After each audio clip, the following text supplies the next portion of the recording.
Snow White sucks. Let's address the elephant in the room. I'm the hottest person in the world. And if you disagree with this sentiment, I don't need your business. You know, the original cartoon came out in 1937, and very evidently so. If I'm going to stand there 18 hours in a dress of an iconic Disney princess, I deserve to be paid for every hour that it is streamed online. I don't need your business. Yeah. Weird. I don't need your business.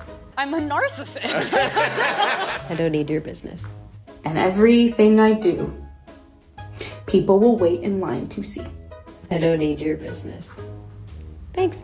2025 is the year God cleans house in Hollywood. And first up for Divine Pest Control is Disney. The studio released their Snow White remake starring Rachel Zegler, and in the process shattered more little girls' dreams than Harvey Weinstein.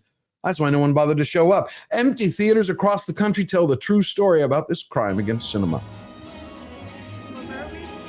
While enjoying the vibe and excitement of the streets of London.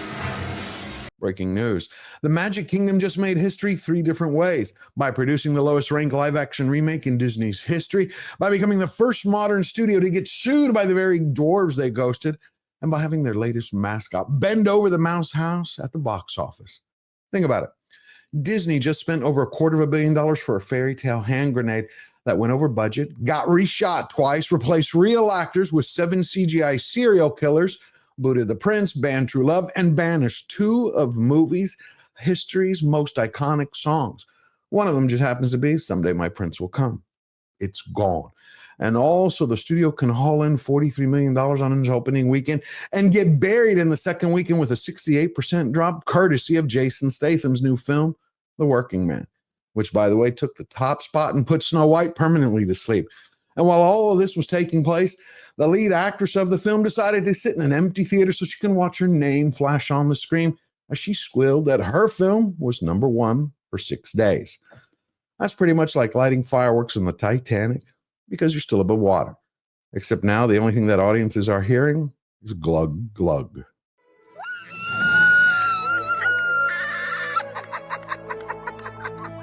No 2 ways about it, the Magic Kingdom that Walt built no longer exists. Today's Disney is a studio that snorts DEI dust just so they can scroll through Instagram Reels, so they can find the right influencer using a ring light and carrying a backpack full of unresolved trauma to hire. I mean, there are too many reasons why the film flopped. One of them happens to be that director Mark Webb was on a crusade to build a new girl boss brand for the next generation. And the other reason, well, her you already know. And I can only hope that despite my flaws, and despite my cracks and my breaks, and there are many of them, that at every premiere and everything I do, people will wait in line to see. I don't need your business. Rachel Zegler was a bad decision from day one. She can sing, I'll give her that, but she's got a lot of power, but absolutely no range. Plus, on the flip side, she can't act, and she's a smug big mouth, which even Disney now admits they couldn't control. But most importantly, Zegler is not fairy tale princess material. She is a 4-flop phony and a pure Hollywood poison. Her first movie, West Side Story, bombed. Shazam! Fury of the Gods double bombed. Y2K, even a bigger bomb. And now we have Snow White, the biggest bomb of them all. And I'm being kind, but not counting Hunger Games and the Ballad of Boredom and Bad Writing, because that film of hers barely broke even. So count them up, folks. That's 4 flops, 1 girl, 1 giant red flag. That's why everyone who's seen Snow White can agree on one thing. That Gal Gadot is one of the most beautiful women in the world, and that magic mirror is a bona fide fibber. The good news, half the critics agree. The bad news, the other half didn't notice how bad the movie was because they were too busy brown-nosing Disney like Bob Iger's butt taste of peppermint. Ooh, that's a bingo. If you want to make movies great again, hit subscribe. And if you want to continue the fun, then go watch my recent video, The Woke Monologues. It's a great roast telling the truth with teeth and spitting fire with facts and funny. I've left a link in the description, or you can click the cue card at the end of the video. Now, when it comes to Disney's Snow White, the studio forgot the first job of every film is to suck the audience into their make-believe world so everyone believes it's real. Most bad movies even pull this off. You might not like them, you might be bored by them, but what you see actually happening, you believe is actually happening. And that's Snow White's biggest failure. None of it is believable. It's kind of like how the studio made a movie about a German fairy tale using a cast that looks like it was assembled at a Los Angeles bus stop. Chorus of people singing together. It is the declaration of happiness and joy to bring us into the movie. Yeah. If that's a 200-year-old Northern European village, then I'm Black Panther. I'm not kidding. If you want to look on the flip side and see what actually is a great fantasy fairy tale film, then take a look at director Kenneth Branagh's Cinderella. That is a Disney live-action remake done right because he honored the canon. Even though we all knew the story about Cinderella, it pulled us in. You're talking about a beautiful, bold, brilliant film filled with fun, fantasy, and romance that everyone loved. Cinderella was a winner. Snow White was not. That's because the production was sunk from day one, as Disney was so obsessed with becoming the quota queens of Hollywood that it forced the studio not to cast someone with skin as white as snow, which in turn forced them to rewrite the entire backstory of its lead star to explain how a baby was named after a snowstorm, which is basically like renaming Cinderella and calling her Ash Brown because she slept by a fireplace. See, once you gut the heart of a story, everything else falls apart like a house of cards. My father told me long ago, I braved a bitter storm of snow. Now add to all that misery of mediocrity, Rachel Zegler weaponizing her word salad attacks against half of America and 100% of the fans, and you end up with a historical box office bomb where the lead actress gets to feel what it's like to play a real live game of pin the tail on the donkey. Except she doesn't realize she's the donkey. I mean, I'm telling you that Disney not only threw Rachel Zegler under the bus, they backed up and ran over her again and again until they turned it into an Olympic event. And then you had Jonah Platt, the son of Snow White's producer Mark Platt, determined to win the gold medal in that event by exposing everything the unibrow Oompa Loompa said. Yeah, my dad, the producer of an enormous piece of Disney IP with hundreds of millions of dollars on the line, had to leave his family to fly across the country to reprimand his 20-year-old employee for dragging her personal politics into the middle of promoting the movie, for which she signed a multi-million-dollar contract to get paid and do publicity for. Tens of thousands of people worked on that film, and she hijacked the conversation for her own immature desires at the risk of all the colleagues and crew and blue-collar workers who depend on the movie to be successful. Narcissism is not something to be coddled or encouraged. Jonah didn't just tell the truth. He pulled back the curtain so everybody could see what happens when a studio hires an actress like Rachel Zegler to play Snow White, and she decides to show up as a cheap knockoff of Greta Thunberg in a bag wig with a wicked grudge big enough to cancel Christmas. Disney decided to use CGI dwarfs, not even the real thing. We could have gotten higher. We could have gotten money for something, but no. They're so ashamed of the CGI dwarfs. They don't even have it on the first flyer. Well, it's time to make a movement. Now you wash the dishes. You know, the group of little people that Disney's sensitivity board called magical creatures? Well, they didn't take too kindly to being called magical creatures. So they detonated a mushroom cloud over the mouse house and killed the marketing for Snow White in its cradle. Well, now they're back and they're spreading the word around the world that Disney is nothing but a disgrace. It's taking jobs away from our community that are very few and far between as is. This is, we're in a society in a time of woke and progression, and I get that to an extent. But this is a fairy tale. This is a fairy tale about Snow White and the 7 dwarves, where one of the focuses is on these 7 dwarves. It's in the title.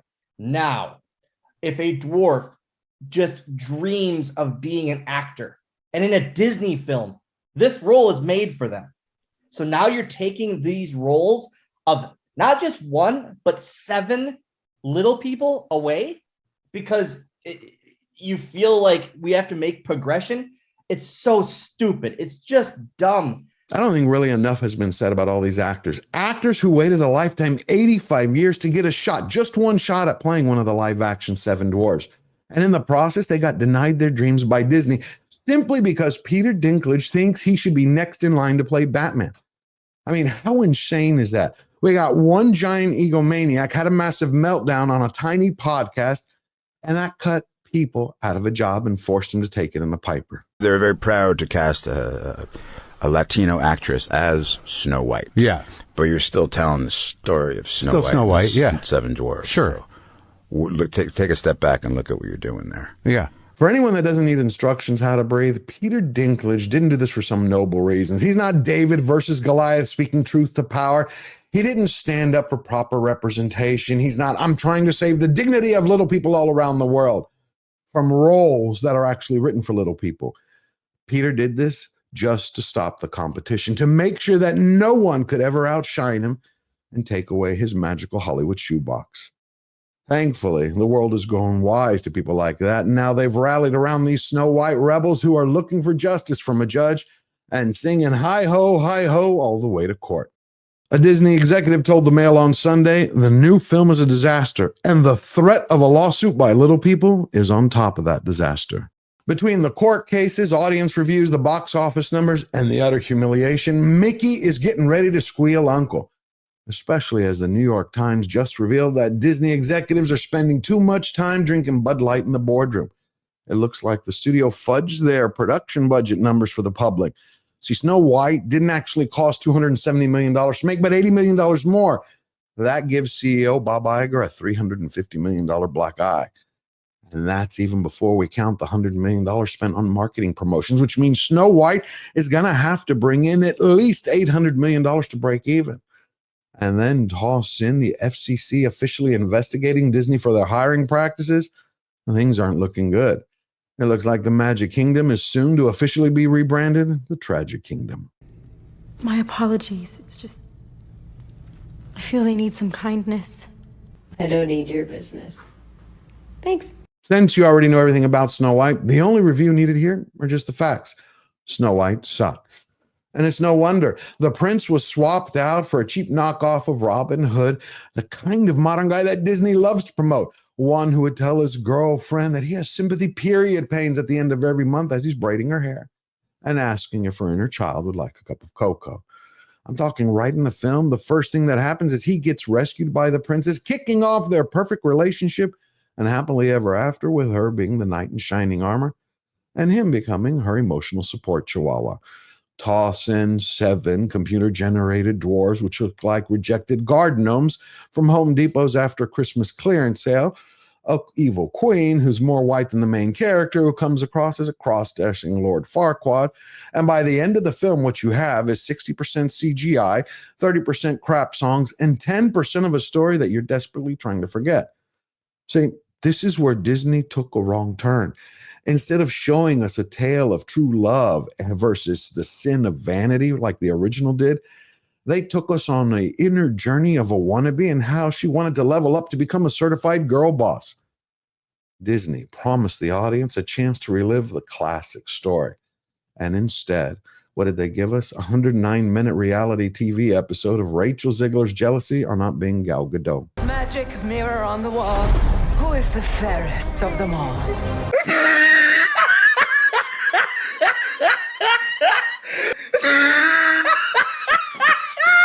I gotta tell you, if this movie were being shown on a plane, I'd put on a parachute, flip Disney the bird, and then jump. If you enjoyed this video and found value in it, hit subscribe, smash the like button, and leave your thoughts in the comments down below, and share this video with everybody you know.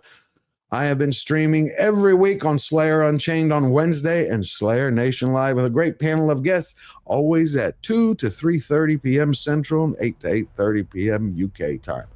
I hope to see you there. To win every battle and stay true to yourself, all you have to remember is we're fighters with one unbreakable rule. We never bow down, we never bend the knee. Always forward.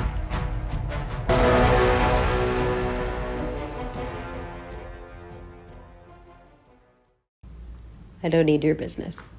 Thanks.